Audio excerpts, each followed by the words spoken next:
Hi, everyone. Today is April 1st, 2020, and this is a recording of our Tuesday evening small group Bible study as we're, as a group, working through the book that has been kind of the focus of our study the last 6 months or so, How to Read the Bible for All It's Worth by Fee and Stewart. And we're right now looking at the chapter on interpreting Old Testament prophecy and Old Testament prophets. So last week we looked at one passage from Isaiah. This week we're going to look at a different, very different text from Isaiah and just kind of see how it applies to the situation as we're all kind of hunkered down in our homes and travel is limited, at least for many folks. And there's a kind of a looming, scary kind of event on our horizon, a catastrophe, if you might call it that. And we're going to look at some texts of the Bible that kind of relate to this. I'm sure you've seen photos like this or similar to this. This is Bourbon Street before COVID-19. This is 2020.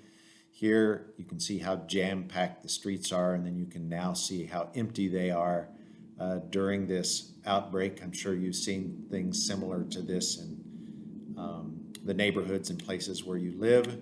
Here's the 405 highway on a normal day, and this was it about a week or so ago. Some pictures there, both before and after COVID-19. So you can see the desolate nature of some of these places where people used to congregate.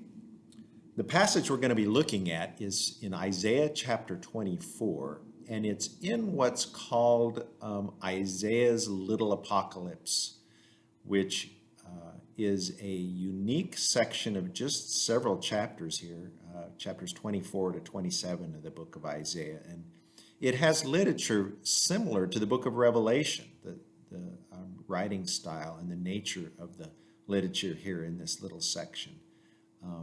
Apocalyptic in scope. An apocalypse is both an event and a category of writing. So when we talk about something being an apocalypse, that involves devastation on an awesome or catastrophic scale. But it's also a kind of literature, like the book of Revelation in the Bible or like the book of Daniel in the Bible. So this little section here in Isaiah is an accounting of kind of worldwide, universal, catastrophic devastation. Apocalypses typically use symbolic language. And that symbolic language allows the writer to convey ideas in a way that isn't simply literal and makes use of exaggeration and makes use of symbolic figures of beasts and numbers and battles and lots of other images and symbols that are taken up by these apocalypses. It also uses cryptic language where much of the message is kind of hidden and isn't just blatantly obvious for everyone to understand. If you're familiar with the New Testament book of Revelation, you know it. It's cryptic throughout. And for centuries, people have scratched their heads and tried to figure out the nature of the symbolism in the cryptic language in that book. Apocalypses typically are born in a time of oppression where the writers are maybe afraid of repercussions from their governments, maybe afraid of pressures from outside, and so they use this symbolic cryptic language in some ways to cloak their hidden cryptic meanings, but they're typically written during a time of catastrophe or difficulty or oppression going on. And then these apocalypses are easily reappropriated. You know what that word means. You can use it over and over again. You can take that same text and use it decades later or centuries later or millennia later in some of these cases where these ancient texts take on new meaning for a new historical situation. You can't pin down these apocalypses to a specific period in history. They are by nature reusable and easily reappropriated. So let's look at this one for just a second here. In Isaiah chapter 24, 4 through 9, it says, "The earth dries up and withers, the world languishes and shrivels up. The heavens languish with the earth." Notice how universal this language is, how cosmic it is. The earth is polluted by its people. They've disobeyed the laws, violated the statutes, and broken the everlasting covenant. Therefore, a curse consumes the earth. Its people must bear their guilt. The earth's inhabitants are burned up and reduced to a mere handful of people. The new wine dries up and the vine withers. All the merrymakers groan. The joyful tambourines are stilled. The noise of the partygoers has stopped. The joyful harp is silent. No longer do they drink wine with a song. The beer is bitter to its drinkers.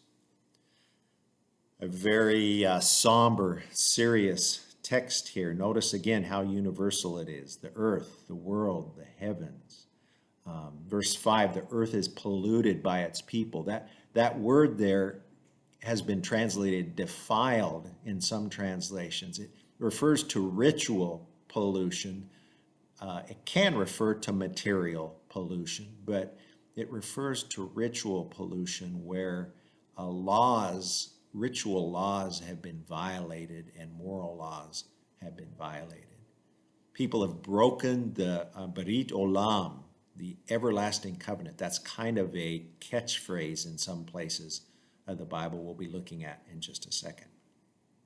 Then you have this picture of this looming, invading curse that consumes the earth. And all the party goers and revelers are stilled.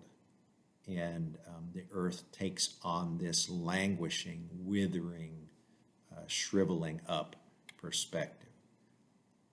Now, this first passage kind of makes me think of a drought or a famine of some kind. Notice the earth languishing, shriveling up, wine dries up, the vineyards are bare. I'm not sure that's the case in the second one, although it could be. It says the ruined city. Verse 10 is the kicker here. That's why I bolded it. The ruined city lies desolate. The entrance to every house is barred.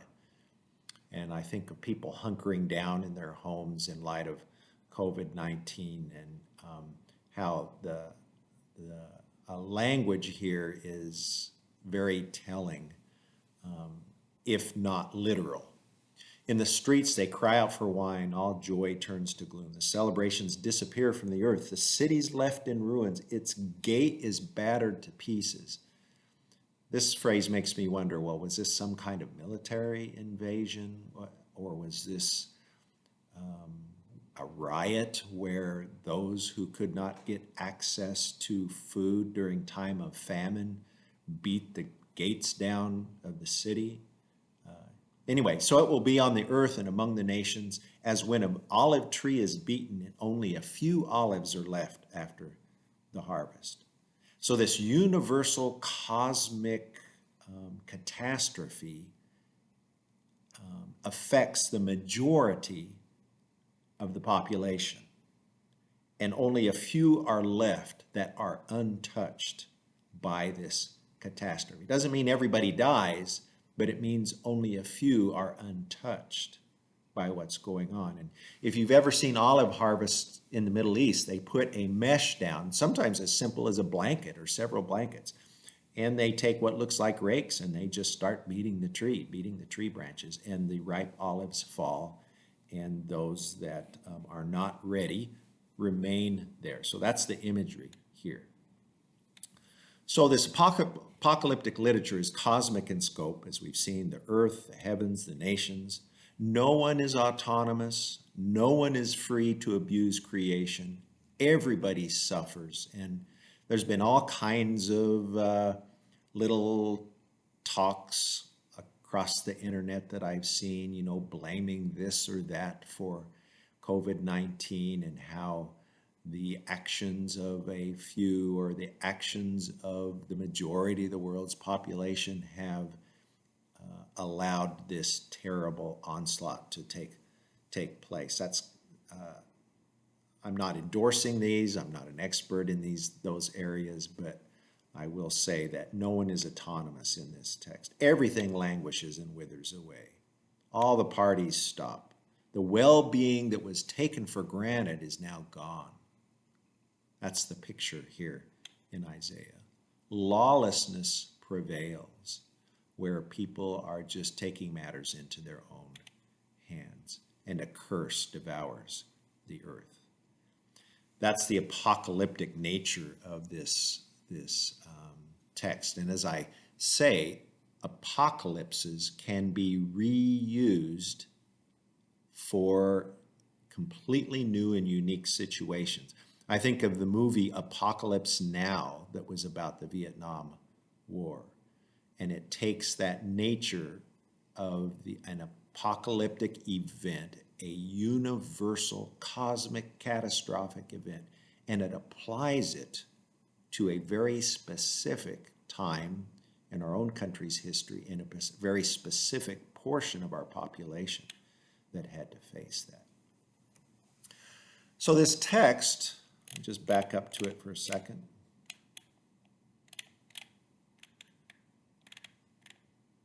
It says, verse 5, the earth is polluted by its peoples. They've disobeyed the laws, violated the statutes, and broken the everlasting covenant. Therefore, a curse consumes the earth. So what is this everlasting covenant? Well, the expression is first used in the Bible in relationship to another worldwide catastrophic event, the flood. And a lot of the terminology parallels are found here in this passage in Isaiah. So that's probably what this is referring to, although this expression is found a lot in Genesis 17 in relationship to God's covenant with Abraham, this eternal covenant. Both God's covenant with Noah and God's covenant with Abraham were unconditional covenants where there were no strings attached. God just says, hey, look, this is what I'm going to do for you. This is what I'm going to give to you. In this case, God promises that he'll never destroy the earth by flood again. But then it says the people have breached their part of the contract. Well, how do you breach a universal contract where God is saying, hey, this is what I'm going to do for you. Regardless of what you do, this is what I'm going to do for you. Well, in this text, it can be done. The people breach this unconditional covenant, and it ends up being broken. So that's the picture of the first part of this little apocalypse in Isaiah. But there's more to the story. There's an other end of this in Isaiah chapter 25. Much more positive. On this mountain, the Lord Almighty will prepare a feast of rich food for all peoples. Again, notice how cosmic this is and universal. Everybody's involved. Not just Israel, not just Judah, the whole world. A banquet of aged wine, the best of meats, and the finest of wines. On this mountain, he will destroy the shroud that enfolds all peoples. So he's saying this dark time of mourning and gloom will come to an end. The sheet that covers all nations, he will swallow up death forever. The sovereign Lord will wipe away tears from all faces. He will remove his people's disgrace from all the earth. The Lord has spoken. So this renewal, this redemption, is just as broad and cosmic as the catastrophe. And so these apocalyptic texts have it both ways. They look at the present terrible crisis, and they look at the other end, the outcome coming out this other end of catastrophe, where death is swallowed up, tears are wiped away, disgrace is removed from all the earth. So again, equally vivid, symbolic, universal, strong language here. So application. I just want to say God is the universe's worst accountant, and maybe the best. He is the universe's worst accountant. You say, what do you mean? Well, justice, in order to be truly just, has to be distributed proportionately and equitably. Now think of a tornado, where a tornado will go through a neighborhood and every third house is destroyed and others are standing. Are you really going to say that God loved those people whose houses didn't get destroyed more than those who did? Are we as Christians really going to use language that says, oh, you know, our church, we're blessed by God because no one in our church got sick from COVID-19? Does that mean God hates the Methodist down the street whose church had several people get sick and maybe people die from their congregation? You see how this kind of thinking can be problematic. Justice, in order to be really just, has to be proportional. By very definition, a pandemic is not distributed equitably. Neither is a hurricane. Neither is an earthquake. Neither is war. These things are not proportional or equitable. Yet this text has this picture of indiscriminate suffering and indiscriminate blessing at the other end of this picture. So what do I mean when I say God is the universe's worst accountant?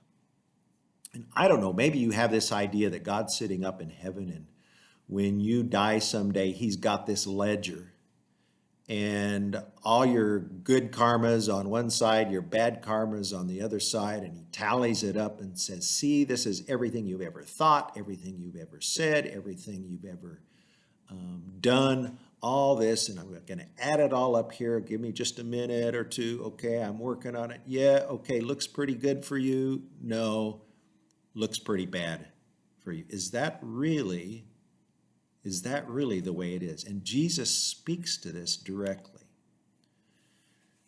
In Luke 13, he tells this story of this tower that fell on a bunch of people. And he says, do you really think that those people who died in the collapse of that tower were more wicked than you are? Are you really better than them? He says, I tell you, unless you repent, you're going to be in the same situation as they are. So he says it's not a proportional, equitable kind of thing. He says things like this just happen. Tells another lovely story about a landowner. And to put it in modern language, he goes out about 7 in the morning and goes to the labor pool and grabs a bunch of folks that are willing to work. He says, I'll pay you $200 for the day. And they go, great. So he takes them off, gets them started in his vineyard. Not enough workers, so he goes back about noon, grabs another truckload full, and he says, hey, I'll pay you whatever's fair for the rest of the day. They say, fine. Then still not enough folks. So at 4 in the afternoon, 2 hours before closing, he grabs some more, brings them out there. He says, I'll pay you whatever is fair. They go, great. So at the end of the day, he pays those that started at 7 in the morning $200, just like he told them. He pays those that started at noon $200. And he pays those who started at 4 p.m. $200. Well, the ones that started in the morning are incredulous, and they're going, hey, how can this be?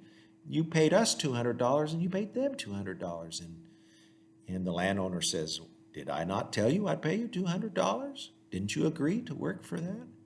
Are you going to be upset with me because I'm generous, because my accounting is a little different than the way you account for things?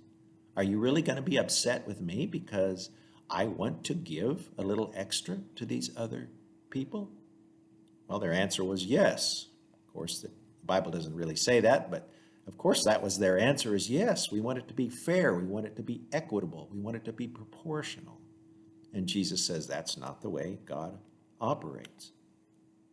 Jesus also tells a story of this dad whose son ran away with his inheritance, squandered it, just blew it away. And do you think that dad was sitting at home with his calculator out going, okay, he took this much money and at this much interest, he owes me this much if he ever comes home, and he's been gone this long, and this is costing me this much money because he's taken part of my revenue away, and when he comes back, I'm really going to sock it to him.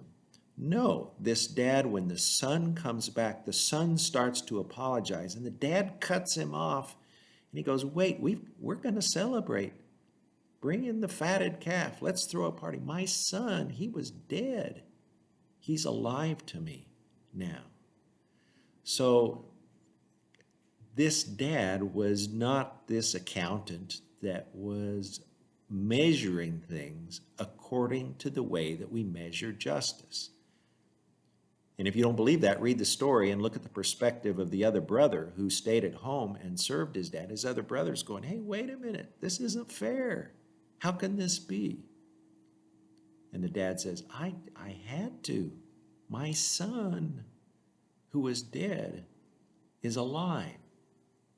And so when we think of people that are suffering right now, Christians, don't be saying stuff like, whew, glad God's watching out over me. How about us thinking of a different way of accounting that is more universal in scope, that is more cosmic in scope, that is more gracious and sensitive? And let's step into this suffering of others, and let's see if we can help, and let's see if we can be of encouragement. Let's not measure everything by what's happening to us personally. So in this apocalyptic text, we have apocalypse now. We have this brand new setting with COVID-19 that gives us an opportunity to take a text like this and apply it to 2020, to our very specific situation.